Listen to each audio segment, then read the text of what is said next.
Thank you. Before we begin, I ask you to observe a minute of silence in memory of those we lost.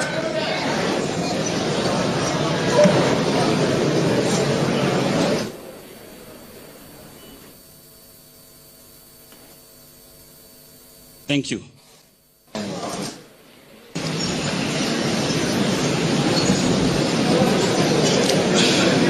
Mr. Prime Minister of the Government, Mr. President of the National Transitional Council, Presidents of the Institutions of the Republic, ladies and gentlemen, members of the government, ladies and gentlemen, heads of independent administrative authorities, ladies and gentlemen, representatives of the diplomatic and consular corps, as well as representatives of international organizations accredited in Mali,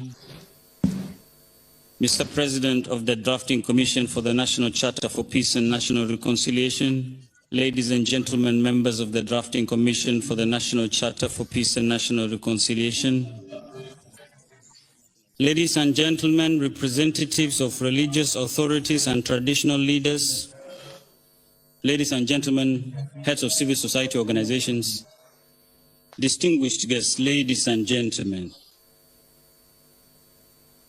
By the grace of Allah, we are gathered here today, the 22nd of July, 2025, for a very special occasion that reflects our shared determination to build a future of peace for our nation. From our commitment to turn into action the deep aspirations of the Malian people. This ceremony is all the more unique as it carries a collective dream, hope for lasting peace and social cohesion. In short, reconciliation in our beloved homeland.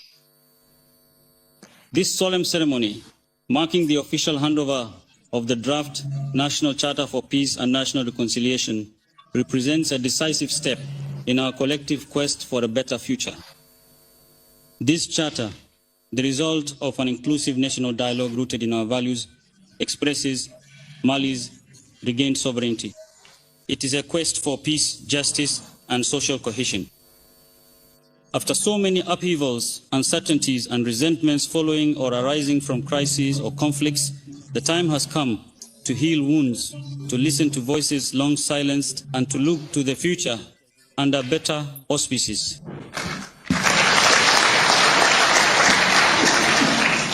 The sacrifice made by the sons and daughters of Mali for this peace is a precious legacy that underpins our determination to build a reconciled nation resolutely focused on development. The deep awareness of our centuries-old history and the collective wisdom of Malians, which they have continually demonstrated, remain assets for meeting these major challenges facing the nation. At this decisive turning point in our history, we must all, with resilience and the conviction of a better tomorrow, join our efforts so that Mali may continue to exist, to develop, and to endure. Ladies and gentlemen, the challenges we face are many and varied, but it is up to us to turn them into opportunities in order to reduce to their simplest form even the most unfavorable predictions against Mali's sovereign progress. Victim of skillfully orchestrated geopolitical maneuvers, our state was deliberately weakened and its territorial integrity seriously undermined by separatist ambitions fueled by terrorism, which was instigated and actively supported by foreign sponsors. Moreover, the ongoing weakening of the state had no other purpose in the country than to establish an unprecedented situation of violence, while causing deep rifts within and between communities, even on a national scale. Our state has been the victim of geopolitical maneuvers, external pressures, and strategies aimed at diluting its sovereignty. These skillfully orchestrated threats have shaken our cohesion, exploited community differences, and weakened our territorial integrity. Fortunately, however, the discernment, resilience, and sense of responsibility of the Malian people have made it possible to counter these attempts and preserve what is essential. By thus demonstrating its attachment to its deep roots as a shield and by developing full awareness of its unity, the Malian people now intend to distinguish themselves in resolving these crises and conflicts through endogenous mechanisms. The defense and security forces in their sovereign mission have contributed to stabilizing the situation and gradually restoring calm in many localities across the country. The recovery of the country's territorial integrity has also been a decisive factor in the return of peace and the beginning of the national reconciliation process, the conclusion of a crucial stage of which we are celebrating today.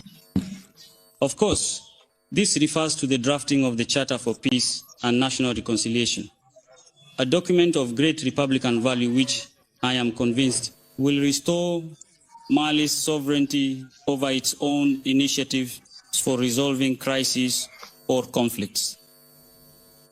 This is all the more imperative given that the dialogue process initiated by our country under the auspices of external actors had been compromised to serve other interests.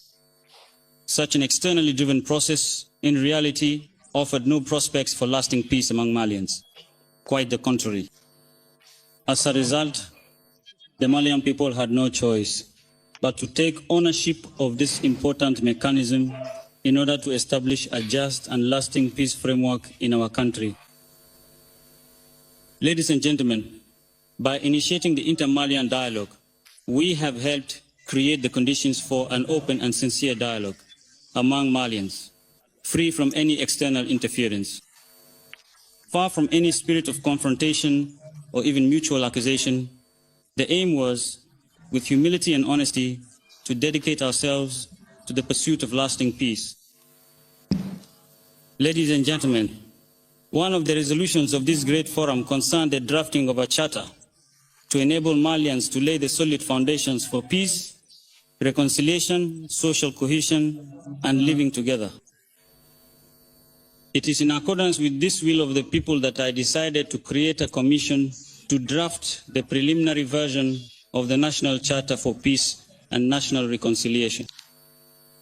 This commission, which included women and men chosen for their expertise and commitment to Mali, set to work by adopting an inclusive and participatory approach.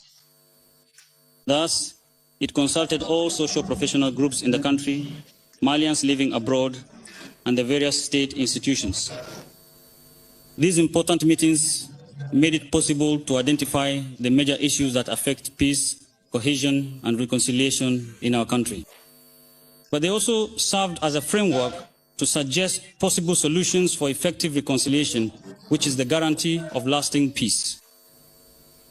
Ladies and gentlemen, the participatory approach thus adopted in the dialogue process made it possible to record the concerns of the various stakeholders, but also to address topics of general interest that involve the vision of the state and the nation. Among the areas analyzed, we can mention governance, education in values, culture, justice, education, the fight against corruption, the management of natural resources, the media, youth, peace, defense, and security.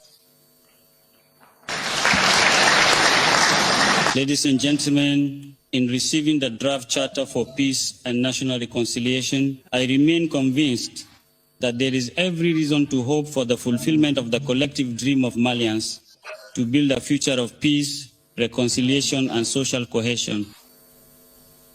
We must, without reservation or obstruction, contribute to the advent of this new light of hope, destined to illuminate our hearts and minds, and to restore to Mali all its former social splendor, built on humanism, solidarity, and peace.